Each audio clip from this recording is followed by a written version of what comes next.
السلام علیکم YouTube family, کیسے ہیں آپ سب؟ میں ٹھیک ہوں الحمدللہ۔ امید کرتی ہوں آپ سب بھی بالکل ٹھیک ہو گئے، آپ سب ہنستے رہیں، مسکراتے رہیں، شاد رہیں، آباد رہیں، خوش رہیں اور خوشیاں بانٹیں، آمین ثم آمین۔ جو بیمار ہیں اللہ تعالیٰ انہیں صحت والی زندگی عطا فرمائے، جن کے اوپر قرض ہے ان کا قرض اللہ تعالیٰ اپنے مرباح الہی سے جو ہے ادا کروا دے اپنے حکم سے، اور جو جس پریشانی میں مشکل میں اللہ تعالیٰ ان تمام مشکلات پریشانیاں جو ہیں وہ دور فرمائے، آمین ثم آمین۔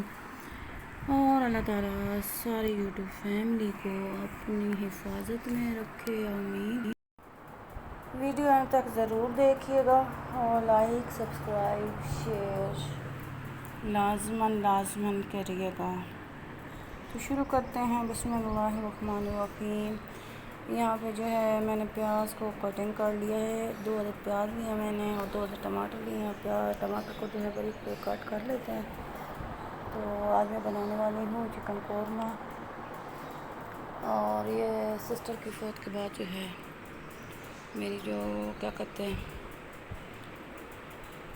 کچن میں ہے پہلی ویڈیو، کیونکہ پہلے جو ہے 2 ناشتے کی بنائی تھی تو وہ باجی ناشتہ بنا رہی تھی، میں نے ان کو کر لیا تھا کلک۔ تو یہاں پہ جو ہے یہ آج میں بنا رہی ہوں خود، تو ٹماٹر بھی ہم نے باریک کٹ کر لیے ہیں۔ تو آج ساتھ ہم چکن قورمہ بنائیں گے اور ساتھ آج ہم کریں گے خشک دین کی باتیں، تو پوری ویڈیو ضرور دیکھیے گا۔ تو جی گائز،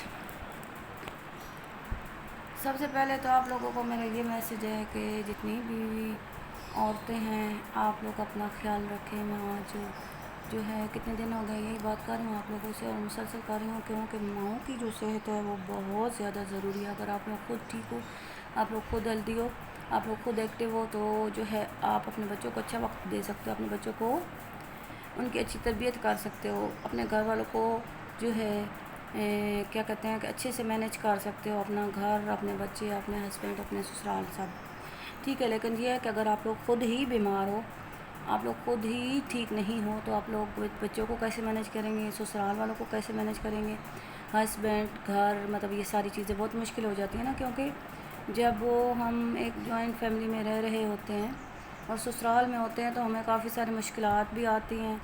تو اب اس میں تو یہی ہوتا ہے، پھر صبر ہوتا ہے، تحمل ہوتا ہے۔ جب آپ کے ساتھ آپ صبر کے ساتھ، تحمل کے ساتھ کسی کام کو انجام دیں گے، نماز کے ساتھ میں آپ لوگوں کی اپنی صحت اچھی ہوگی، آپ خود ہیلدی ہوگے، تو تبھی آپ اس کام کو کر سکتے ہو، ٹھیک ہے۔ اب ہم خواتین کیا کرتی ہیں کہ ہم سارا دن کام کرتی رہتی ہیں، اور گاؤں کی مطلب جو لیڈیز ہیں ان کی تو بہت زیادہ مشقت والے کام ہوتے ہیں، جیسے کہ میری سسٹر کے تھے۔ تو انہوں نے کیا کیا، انہوں نے اپنے آپ کو بہت اگنور کیا، مطلب کہ خود پہ توجہ ہی نہیں دی، وہ گھر کے کاموں میں لگی رہیں، بچوں کے ساتھ لگی رہیں، تو خود کو توجہ نہیں دی، تو وہ بہت زیادہ بیمار ہوں گی۔ جیسے کہ میں نے پہلے 1-2 ویڈیو میں بتایا تھا کہ انا للہ و انا الیہ راجعون، ان کی ڈیتھ ہوگی، اللہ تعالیٰ ان کی مغفرت فرمائے، اللہ تعالیٰ ان کو جنت الفردوس میں اعلیٰ مقام عطا فرمائے، آمین ثم آمین۔ تو میں آپ لوگوں کو اس لیے میسیج دے رہی ہوں کہ دیکھیں زندگی جو ہے وہ بہت قیمتی ہے اور اللہ تعالیٰ کی دی ہوئی امانت ہے، تو ہمیں اپنی زندگی کے بارے میں بھی سوچنا چاہیے، اپنا ہمارا جو جسم ہے جو ہمیں اللہ نے دیا ہے اس پر بھی حق ہے کہ ہم اسے بھی ریسٹ دیں، اس کا خیال رکھیں، اپنی میڈیسن وقت پہ لیں، اپنے ٹیسٹ وغیرہ کرائیں، اگر کوئی بھی بیماری ہے شروع سے اگر وہ تھوڑی ہے تو اگر آپ بر وقت اس کو تشخیص کرواتے ہیں، اس کی تشخیص اور ڈاکٹر کے پاس آپ لوگ جاتے ہیں، رپورٹیں وغیرہ آپ سارا مطلب ٹیسٹ وغیرہ سارے کرواتے ہیں، تو کوئی آپ کو بہت بڑی بیماری ہوتی ہے تو اس کا کیا ہوتا ہے کہ آپ لوگوں کو پتہ چل جاتا ہے، ڈاکٹر آپ لوگوں کو بتا دیتے ہیں کہ آپ کو یہ مسئلہ ہے، اچھا ابھی آپ کو شروع ہو رہا ہے، تو وہاں سے پھر یہ ہوتا ہے کہ آپ لوگوں کا جو علاج ہے وہ شروع ہو جاتا ہے، آپ لوگ کی ٹریٹمنٹ شروع ہو جاتی ہے۔ لیکن اب جیسے میری بہن کی طرح کہ وہ اللہ کی بندی، خیر اس کو تو کچھ مالی حالات اسی طرح سے کچھ جو ہے سسرال والے مطلب کہ اچھے نہیں تھے، ظلم ستم تھے، سارا کچھ ہسبینڈ نے ساتھ نہیں دیا، تو بہرحال دیکھیں جو شہر میں جتنی خواتین رہتی ہیں، آج کل تو گاؤں میں بھی اتنے پڑھے لکھے لوگ ہوتے ہیں، گاؤں والے لوگ بھی بہت تیز ہو گئے ہیں، میں نے کافی دیکھا ہے کہ شہر سے بہترین زندگی گاؤں والے گزار رہے ہیں، شہر والے لوگوں کی نسبت انہوں نے بہت اچھے سے اپنے گھروں کو مینیج کیا ہوتا ہے، اپنے کچن کو مینیج کیا ہوتا ہے، مطلب سارا وہ بہت زبردست طریقے سے ہر اپنا فنکشن، چاہے شادی ہو، چاہے بیاہ ہو، چاہے کوئی بھی ایونٹ ہو، تو وہ بہت اچھے سے اس کو مینیج کر رہی ہوتی ہیں. میں نے اکثر یہ چیز دیکھی ہے. تو جو خواتین شہر میں رہتی ہیں وہ تو اور اچھے سے مینیج کر سکتی ہیں. تو سب سے پہلے ذرا سی تکلیف ہو، تھوڑی سی بھی ہو، لیکن آپ کو 1 دن لگے 2 دن لگے، بھئی میں نے گھر میں بھی رہ کے میڈیسن کھا لی ہے، سارا کچھ کر لیا، مجھے آرام نہیں آ رہا، تو پہلی بات تو یہ ہے کہ وہ کیا کہتے ہیں نا، نیم حکیم خطرہ جان وہ نہیں بننا. ڈاکٹر کے پاس جانا ہے، ٹیسٹ کروانا ہے، علاج کروانا ہے، میڈیسن لینی ہے، ٹھیک ہے. اور آپ لوگ کو پتہ ہے آپ ڈاکٹر کے پاس جا رہے ہو، وہ میڈیسن دے رہے ہیں، ان کو وقت پہ کھانا ہے. اگر آپ ایک ٹائم وہ میڈیسن کھا لیتے ہیں، دوسرے ٹائم اس کو چھوڑ دیتے ہیں، پھر تیسرے ٹائم اس کو کھاتے ہیں، تو وہ میڈیسن جو ہے اثر نہیں کرتی. ٹھیک ہو گیا. تو جب آپ وقت پہ ڈاکٹر کے پاس جاتے ہیں نا، وقت پہ آپ کی بیماری پکڑی جاتی ہے، تو وقت پہ اپنا آپ لوگوں کا جو علاج ہے وہ ہو جاتا ہے. لیکن ہم خواتین کیا کرتی ہیں، ہم وہی بات ہے کہ مارتی رہتی ہیں، کٹتی رہتی ہیں پجامی کی. تو وہ چیز نہیں کرنی، اپنے آپ کو اگنور نہیں کرنا. ٹھیک ہے.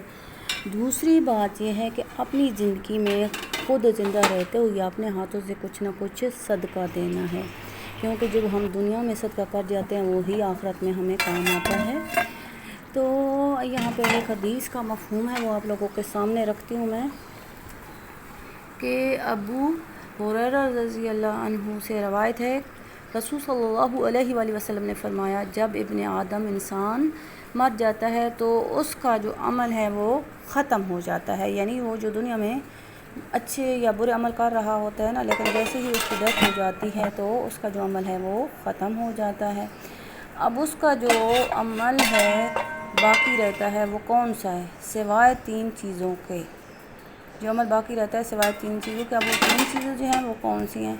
نمبر 1 صدقہ جاریہ، یا وہ علم جس سے فائدہ اٹھایا جائے، یا نیک اولاد.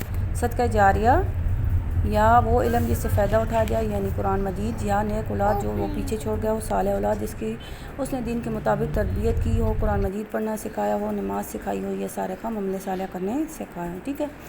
اب صدقہ جاریہ جو آپ لوگ، وہ مال ہوتا ہے جو اپنے ہاتھوں سے کسی غریب، کسی مسکین، کسی محتاج کو دے دیتے ہیں، کسی بیمار کو دے دیتے ہیں، ضرورت مند کو دے دیتے ہیں. اور دوسرا صدقہ جو ہے، آپ کوئی کنواں کھدوا جاتے ہیں، نلکا لگوا جاتے ہیں، مسجد میں کام کروا جاتے ہیں، کوئی درخت لگا جاتے ہیں، تو یہ ایسا صدقہ ہے جو آپ کو اس کا اجر ملتا رہتا ہے. تو یہ جو کام ہے اپنی زندگی میں آپ لوگوں کو لازماً اپنائیں. یہ جو ہے میں نے آپ لوگوں کے سامنے جو رکھی ہے مسلم کی حدیث ہے. ٹھیک ہے. عربی ٹیکسٹ بھی میں آپ لوگوں کو اس کے پڑھ کے بتا دیتی ہوں. وعن ابی ہریرہ قال قال رسول اللہ صلی اللہ علیہ وآلہ وسلم اذا مات الانسان انقطع عنه عمله الا من 3 اشیاء: صدقۃ جاریہ، او علم ينتفع به، او ولد صالح يدعو له. رواہ مسلم. یہ مسلم شریف کی دیکھیں حدیث ہے، اور بہت خوبصورت حدیث ہے. آج کا ولاگ اچھا لگے تو لائک شیئر سبسکرائب کرنا مت بھولیے گا. ملیں گے